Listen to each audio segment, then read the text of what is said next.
So, Mike, with the SEC, a glut of 8-4 teams. So we saw this coming the entire season. Unlike any other conference, that Alabama was clearing away the best team, probably still the best team in the country. Clemson fans won't like me for saying that. You've got your championship, you earned it. Alabama probably still the best team in the country. And when Auburn reached that second seed to get to the Sugar Bowl, it almost didn't seem earned in a sense. So you could have put anybody in that game against Oklahoma, LSU, Tennessee, Texas A&M. Some of those teams beat Auburn, Texas A&M in particular. So the SEC in a strange position right now where Alabama has so clearly distinguished itself. Unlike in recent years, even when it was winning national championships, it had not distinguished itself that far above the field, where we still had other teams placing in the top 5 or in the top 10 in the country, and possibly have lost Mike at this point. But I was just making the point. You're still with me, Mike? I'm here. I'm listening. So in regards to looking at Alabama's distinction, where do you see the SEC? Do you think so? To me, where for 6 to 8 years there was no debate, here for the last several, there's been a debate, but it would be difficult to say that the SEC. Maybe this is the first year where it's kind of an even argument. You're certainly going to have a hard time making the argument that the SEC was the best conference this year. I think the Big 12 and the ACC had the best regular seasons. The SEC was probably third, kind of sitting alone at third. Pac-10 or Pac-12 and Big 10. Pac-12 and Big 12, fourth and fifth of the Power 5 conferences. And then you go to the bowl season. I'm one of those guys that puts a lot of emphasis on the bowl season.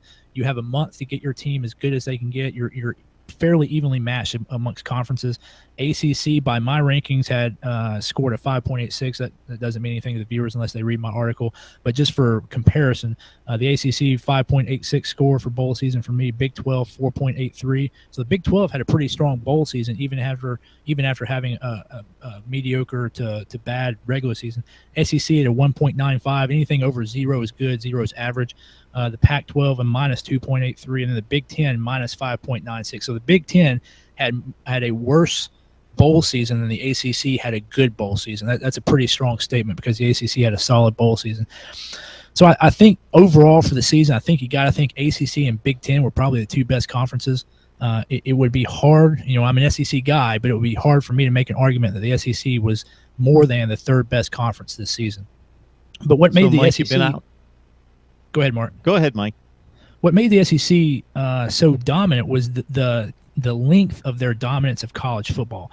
I think really the question is not was the SEC the best conference this season, because I think clearly they weren't. The question is, will they continue to slide down, or will they come back up? Is this a blip on the radar, or has the ACC and the Big 10 caught up permanently? Or are we going to see a triumvirate, the ACC, SEC, and Big 10 for the next 5, 10, 15 years, like we've seen the SEC dominate for the last 5, 10, 15 years? I think that's the question. But I think it's going to be an awfully hard argument to say the SEC was the best conference this season, and I'm not sure you can do it. So what people need to do is check out Mike's article on Last Word for College Football, Last Word on College Football, because Mike, you've been outworking me. You beat me to the punch, because at some point over the next couple of weeks, I will basically take all the results of the Power 5 competition against each other. So if a conference has a really horrible FCS loss, it's not going to get counted. The quality wins against the likes of Temple and Boise State, but I'm going to match up the results of the conferences against each other. So it's kind of a closed experiment, because these conferences live in silos, and so the seedings matter. And that's the one thing you pointed to that makes a whole lot of sense to me, that you seed the team, so you can't just automatically say, as we've seen in other years, the ACC say, hey, we went 3-1 against the SEC on the final weekend of the season, look at us. Well, the seedings of the teams matter. If you have a 2 seed playing a 10 seed, that has to be taken into strong consideration. This year, I think I added this up while I was driving home, the ACC knocked off the SEC 10 games to 4.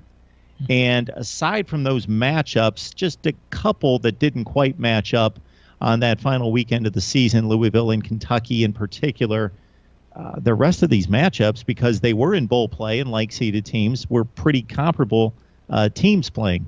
Yeah, well, yeah. In the bowl season, certainly, it's not hard to go 10-4 normally when you've got Louisville playing Kentucky and Florida State playing Florida and Clemson playing South Carolina in the last regular season. But when you get to the bowl season, it's much different.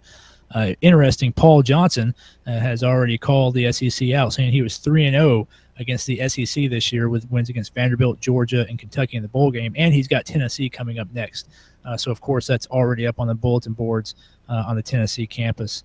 There with Tennessee and Georgia Tech opening up the new Mercedes-Benz Dome in the first game of next season. The ACC had a very strong year against the SEC.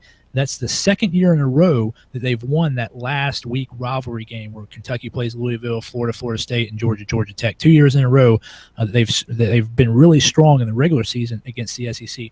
Last season, the ACC didn't do well in the bowls. This year, they had a great bowl season, almost as strong as the SEC's bowl season last year.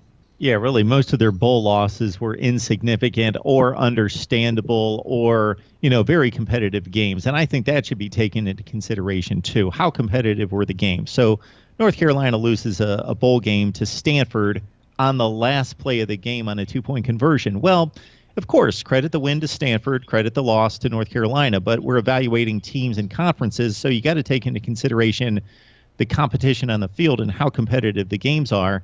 And the ACC really, other than that, didn't lose the significant games. Of course, Clemson runs through Ohio State and beats Alabama, and Florida State wins an Orange Bowl over Michigan. Very significant wins for the ACC in winning 9 of 12 postseason games.